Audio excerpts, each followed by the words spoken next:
జై శ్రీరామ్ అందరికీ నమస్కారం వెల్కమ్ టు న్యూస్ అఖండ నేను మీ కస్తూరి శ్రీధర్ మిత్రులారా మోహన్ యాదవ్ గారు ప్రస్తుతం మధ్యప్రదేశ్ రాష్ట్రానికి ముఖ్యమంత్రిగా బాధ్యతలను అయితే నిర్వర్తిస్తున్నారు ఈ మధ్యప్రదేశ్ అనేది ఏదో చిన్న చితక రాష్ట్రం కాదు మన పక్కనే ఉన్నటువంటి కర్ణాటక రాష్ట్రం కంటే పెద్ద రాష్ట్రం అన్నమాట ఈ మధ్యప్రదేశ్ రాష్ట్రంలో 29 పార్లమెంట్ నియోజకవర్గాలు ఉన్నాయి దాన్ని బట్టి అర్థం చేసుకోండి అటువంటి రాష్ట్రానికి మన మోహన్ యాదవ్ గారు ప్రస్తుతం ముఖ్యమంత్రిగా బాధ్యతలు అయితే నిర్వర్తిస్తారు మోహన్ యాదవ్ గారు భారతీయ జనతా పార్టీ నాయకులు అంతేకాదు ఈయన కరుడుగట్టినటువంటి స్వయం సేవకు కూడా సామాన్య పేద కుటుంబంలో జన్మించి ఆ తరువాత రాష్ట్రీయ స్వయం సేవక్ సంఘ్ స్కూల్లో ఓనమాలు నేర్చుకొని అంచెలంచెలుగా ఎదిగి ఇప్పుడు మధ్యప్రదేశ్ రాష్ట్రానికి ముఖ్యమంత్రిగా సేవలను అయితే అందిస్తున్నారు మోహన్ యాదవ్ గారు ముఖ్యమంత్రి అయినప్పటికీ కూడా చాలా సాదా సీదా జీవితాన్ని అయితే గడుపుతూ ఉంటారు ఎక్కడా కూడా ఏ విషయంలోనూ ఏ సమయంలోనూ ఆర్భాటాలకైతే పోరు రోజుకు 15 గంటల పాటు తన విధులను అయితే నిర్వర్తిస్తూ ఉంటారనమాట గొప్ప నిజాయితీ పరుడు అలాగే గత 30 సంవత్సరాల నుంచి అనేక పదవులు చేపట్టినప్పటికీ ఒక్క రూపాయి అవినీతి చేసినటువంటి ఆరోపణలు కూడా మన మోహన్ యాదవ్ గారి మీద లేవు అర్థమవుతుందా అందుకే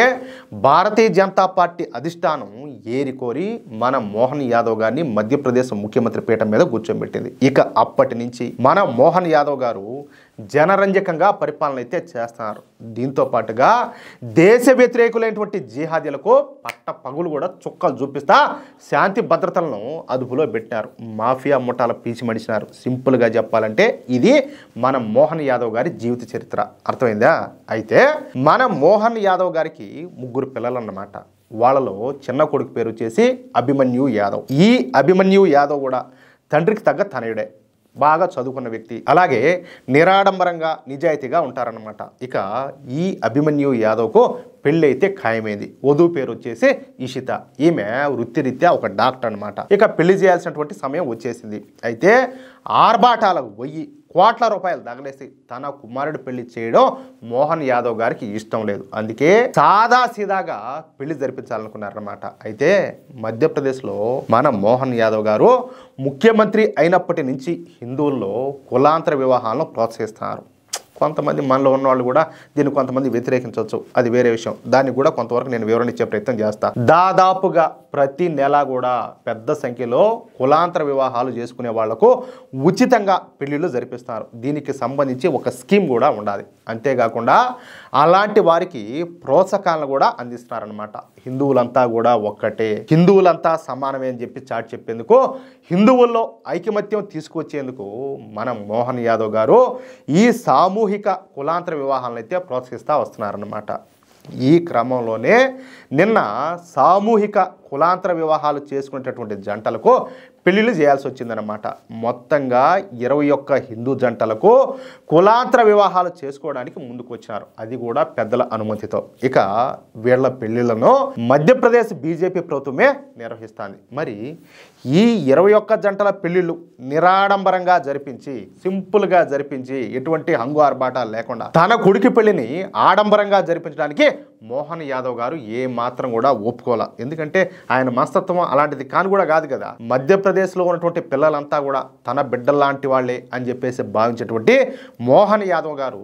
ఆ 21 జంటలతో కలిపి తన కుమారుడు వివాహాన్ని కూడా జరిపించారు అది కూడా చాలా అంటే చాలా సింపుల్గా మోహన్ యాదవ్ గారు తన కుమారుడి పెళ్లిని అత్యంత నిరాడంబరంగా సామాజిక బాధ్యతతో జరిపించి అందరికీ ఆదర్శంగా నిలబడినారు ఉజ్జయిని నగరంలో మొన్న శనివారం జరిగినటువంటి ఈ సామూహిక వివాహక వేడుకలో 21 జంటలతో పాటు తన చిన్న కుమారుడైనటువంటి అభిమన్యు యాదవ్ వివాహాన్ని కూడా ఆయన ఘనంగా నిర్వహించారనమాట సుమారుగా 25,000 మంది అతిథులు హాజరైనటువంటి ఈ వేడుకకు భారీ ఎత్తున ఏర్పాట్లు చేసిన ఆడంబర ప్రదర్శనకు బదులుగా సామాజిక సమానత్వానికి పెద్దపీట వేశారు వేరువేరు ఈ సామాజిక అలాగే ఆర్థిక నేపథ్యాలకు చెందినటువంటి 22 జంటలు ఒకే వేదిక పైన ఒకటైనాయి ఈ సందర్భంగా ముఖ్యమంత్రి అయినటువంటి మోహన్ యాదవ్ గారు మాట్లాడుతా మా కుమారుడు అభిమన్యు కోడలు ఇష్టతో పాటు మరో 21 జంటలు ఈ పవిత్ర వేడుకలో ఒకటైనాయి సనాతన సంస్కృతి అలాగే సామాజిక సామరస్యానికి ప్రతీకగా నిలిచినటువంటి ఈ కార్యక్రమంలో నూతన వధూవరులను ఆశీర్వదించినటువంటి ప్రతి ఒక్కరికి కూడా ధన్యవాదాలని చెప్పేసి తెలిపారు పండుగ లాంటి ఈ వివాహ వేడుకలో బాగేశ్వర్ ధామ్ సర్కార్ స్వామీజీ కూడా అతిథిగా పాల్గొని వధూవరులందరినీ కూడా ఆశీర్వదించారు. అలాగే యోగా గురువు అయినటువంటి రామ్దేవ్ బాబా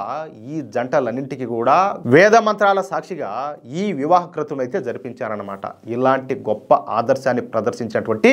తొలి ముఖ్యమంత్రి మన మోహన్ యాదవ్ అని చెప్పేసి ఆయన ప్రశంసించారు. ఇకపోతే ఈ చర్య దేశంలోని సంపన్న కుటుంబాలకు స్ఫూర్తినిస్తాదని, పెళ్లిళ్ల పేరిట జరిగేటటువంటి అనవసరపు ఖర్చులకు అడ్డుకట్ట వేస్తాదని చెప్పేసి రామ్దేవ్ బాబా గారు తెలియజేశారు. అంటే చూడండి, మన దేశంలో ఒక సాదాసీదా కార్పొరేటర్ కూడా లక్షల రూపాయలు ఖర్చు పెట్టి తన పిల్లల పెళ్లిళ్ళు చేసేటటువంటి ఈ రోజుల్లో మధ్యప్రదేశ్ లాంటి పెద్ద రాష్ట్రానికి ముఖ్యమంత్రి అయినటువంటి మోహన్ యాదవ్ గారు మాత్రం అతి సాదాసీదాగా తన కొడుకు పెళ్లి జరిపించి